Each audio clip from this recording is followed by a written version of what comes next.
6. George Biondi also had something not to like. He doubted if Eddie Dean was going to be wild about it either. George was pretty sure that at some point after Jimmy had come into the accountant's office and doused the lights, Henry had died. Died quietly, with no muss, no fuss, no bother.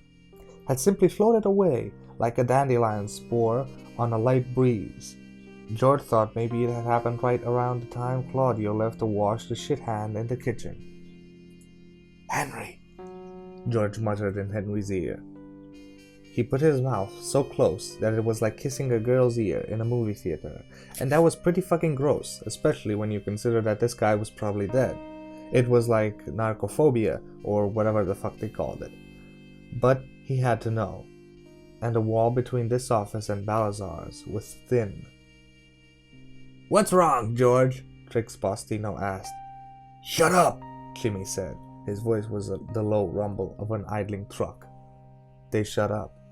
George slid his hand inside Henry's shirt. Oh, this was getting worse and worse. That image of being with a girl in a movie theater wouldn't leave him. Now here he was, feeling her up. Only it wasn't a her, but a him. This wasn't just narcophobia. It was fucking faggot narcophobia. And Henry's scrawny junkie's chest wasn't moving up and down, and there wasn't anything inside going thump, thump, thump. For Henry Dean, it was all over. For Henry Dean, the ballgame had been rained out in the 7th inning. Was nothing ticking but his watch. He moved into the heavy, old country atmosphere of olive oil and garlic that surrounded Chimidretto. "I think we might have a problem," George whispered. 7. Jack came out of the bathroom. "There's no dope in there," he said, and his flat eyes studied Eddie. "And if you're thinking about the window, you can forget it. That's 10-gauge steel mesh." "I wasn't thinking about the window, and it is in there," Eddie said, quietly. "You just don't know where to look." "I'm sorry, Mr. Balazar," Andolini said, "but this crock is just getting a little too full for me." Balazar studied Eddie as if he had never heard Andolini. He was thinking very deeply, thinking about magicians pulling rabbits out of hats. You got a guy from the audience to check out the fact that the hat was empty. What other thing that never changed? That no one saw in the hat but the magician, of course. And what had this kid said? "I'm going to walk into your bathroom. I'm going in by myself." Knowing how a magic trick worked was something he usually wouldn't want to know. Knowing spoiled the fun. Usually. This, however, was a trick he couldn't wait to spoil. "Fine," he said to Eddie. "If it's in there, go get it. Just like you are. Bare ass." "Good," Eddie said, and started towards the bathroom door. "But not alone," Balazar said. Eddie stopped at once, his body stiffening as if Balazar had shot him with an invisible harpoon, and it did Balazar's heart good to see it. For the first time, something hadn't gone according to the kid's plan. "Jack's going with you." "No," Eddie said at once. "That's not what I—" "Eddie," Balazar said gently. "You don't tell me no. That's one thing you never do." 8. "It's all right," the gunslinger said. "Let him come." But Eddie was close to gibbering, barely holding on to his control. It wasn't just a sudden curveball Balazar had thrown him. It was his gnawing worry over Henry, and growing steadily ascendant over all else, his need for a fix. "Let him come. It will be all right. Listen." Eddie listened. 9. Balazar watched him, a slim, naked man with only the first suggestion of the junkie's typical cave-chested slouch, his head cocked to one side, and as Balazar watched, felt some of his confidence evaporate. It was as if the kid was listening to a voice only he could hear. The same thought had passed through Andolini's mind, but in a different way. "Watch this. He looks like a dog on those old RCA victory records." Cole had wanted to tell him something about Eddie's eyes. Suddenly, Jack Andolini wished he had listened. Wish in one hand, shit in the other, he thought. If Eddie had been listening to the voices inside his head, they had either quit talking or had quit paying attention. Okay, he said. Come along, Jack. I'll show you the eighth wonder of the world. He flashed a smile that neither Jack Andolini or Enrico Balazar cared for in the slightest. Is that so? Andolini pulled a gun from the clamshell holster attached to his belt at the small of his back. Am I gonna be amazed? Eddie's smile widened. Oh yeah, I think it's gonna knock your socks off. 10. Andolini followed Eddie into the bathroom. He was holding the gun up because his wind was up. Close the door, Eddie said. Fuck you, Andolini answered. Close the door or no dope, Eddie said. Fuck you, Andolini said again, now a little scared, feeling that there was something going on that he didn't understand. Andolini looked brighter than he had in the van. He won't close the door, Eddie yelled at Balazar. I'm getting ready to give up on you, Mr. Balazar. You probably got 6 wise guys in this place, every one of them with about 4 guns. And the 2 of you are going batshit over a kid and a crapper, a junkie kid. Shut the fucking door, Jack, Balazar shouted. That's right, Eddie said as Jack Andolini kicked the door shut behind him. Is you a man or is you a Oh boy. I ain't had enough of this turd, Andolini said to no one in particular. He raised the gun, butt forward, meaning to pistol whip Eddie across the mouth. Then he froze, gun drawn, up across his body, the snarl that bared his teeth, slacking into a slack-jawed gape of surprise as he saw what Cole Vincent had seen in a van. Eddie's eyes had changed from brown to blue. Now grab him, a low, commanding voice said, although the voice came from Eddie's mouth. It was not Eddie's voice. Schizo, Jack Andolini thought. She's gone schizo, one fucking But the thought broke off when Eddie's hand grabbed his shoulders, because when that happened, Andolini saw a hole in reality suddenly appear about 3 feet behind Eddie. No, not a hole, its dimensions were too perfect for that. It was a door. Hail Mary, full of grace, Jack said in a low, breathing moan. Through that doorway, which hung in space, a foot or so above the floor in front of Balazar's private shower, he could see a dark beach with sloped down, crashing waves. Things were moving on that beach. Things. He brought the gun down, but the blow which had meant to break off all of Eddie's front teeth at the gum line did no more than mash Eddie's lips back and bloody them a little. All the strength was running out of him. Jack could feel it happening. I told you I was gonna knock your socks off, Jack, Eddie said, and then yanked him. Jack realized what Eddie meant to do at the last moment and began to fight like a wildcat, but it was too late. They were tumbling backwards through that doorway, and the droning hum of New York City at night, so familiar and so constant you never even heard it unless it wasn't there anymore, was replaced by the grinding sound of the waves and the grating, questioning voices of dimly seen horrors crawling to and fro on the beach. 11. We'll have to move very fast or we'll find ourselves basted in a hot oast, Roland said, and Eddie was pretty sure that the guy meant that if they didn't shuck and jive at damn near the speed of light, their gooses were going to be cooked. He believed it too. When it came to hard guys, Jack Andolini was like Dwight Gooden. You could rock him, yes. You could shock him, maybe. But if you let him get away in the early innings, he was going to stomp you flat later on. Left hand, Roland screamed at himself as they went through and he separated from Eddie. Remember, left hand, left hand. He saw Eddie and Jack stumble backward, fall, and then go rolling down the rocky scree that edged the beach, struggling for the gun in Andolini's hand. Roland had just time to think what a cosmic joke it would be if he arrived back in his own world only to discover that his physical body had died while he had been away, and then it was too late. Too late to wonder, too late to go back. 12. Andolini didn't know what had happened.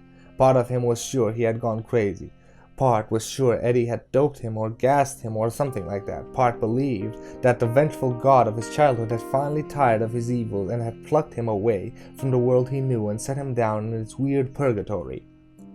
Then he saw the door, standing open, spilling a fan of white light, the light from Balazar's John, onto the rocky ground, and understood it was possible to go back. Andolini was a practical man above else. He would worry about what all this meant later on. Right now he intended to kill this creep's ass and get back through the door. The strength that had gone out of him in his shocked surprise now flooded back. He realized that he was trying to pull his small but very efficient Colt Cobra out of his hand, and had nearly succeeded.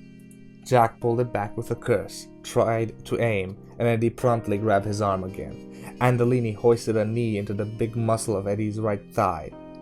The expensive gabardine of Andolini's slacks was now crusted with dirty grey beach sand, and Eddie screamed as the muscle seized up. "Roland!" he cried. "Help me, for Christ's sake, help me!" Andolini snapped his head around, and what he saw threw him off balance again. There was a guy standing there, only he looked more like a ghost than a guy. Not exactly Casper the Friendly Ghost either. The swaying figure's white, haggard face was rough with beard stubble. His shirt was in tatters, which blew back behind him in twisted ribbons, showing the starved stack of his ribs.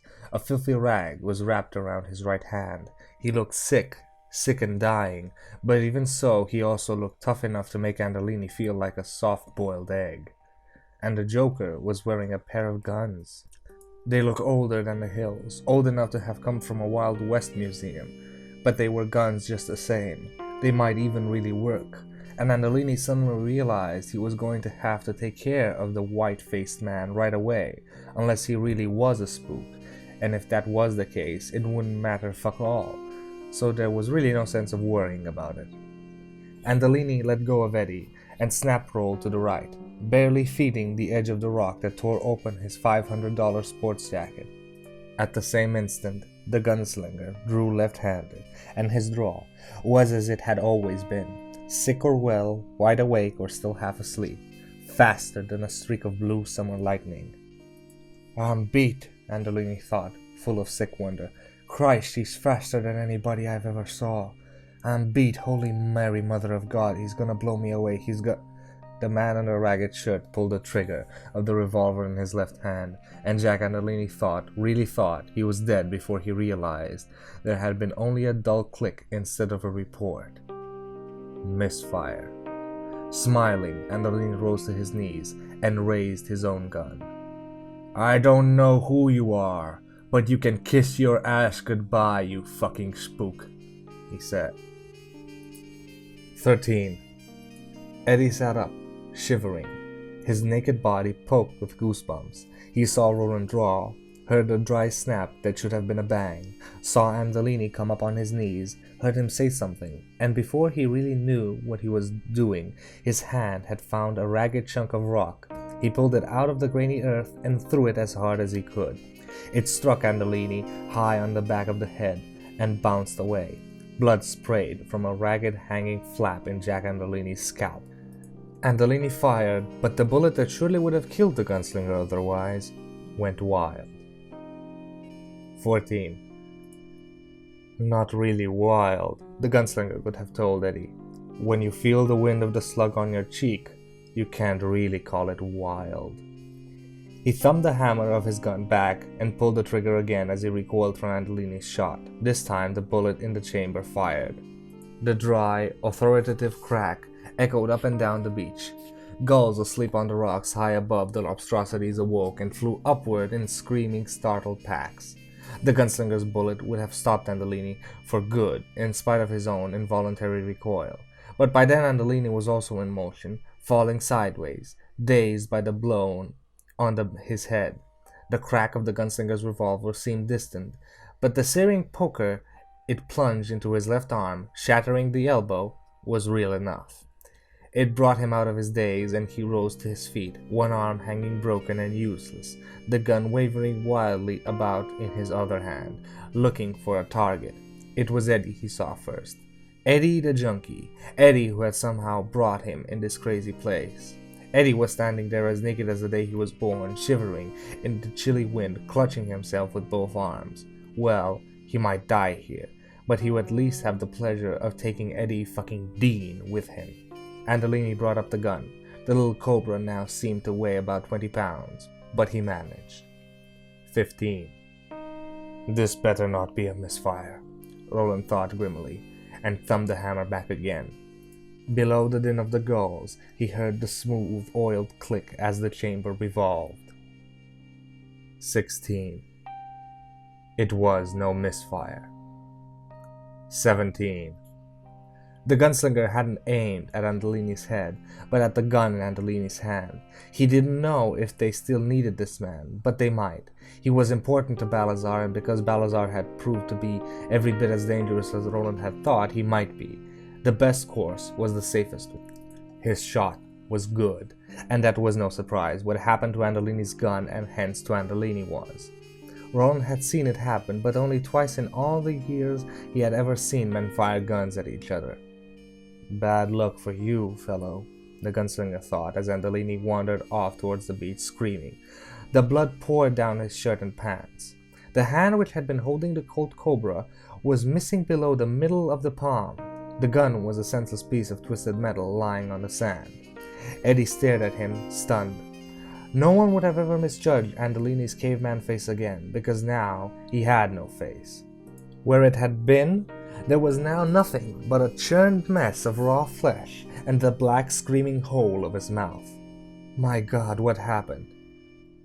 My bullet must have struck the cylinder of his gun at the second he pulled the trigger, the gunslinger said. He spoke as dryly as a professor giving a police academy ballistics lecture.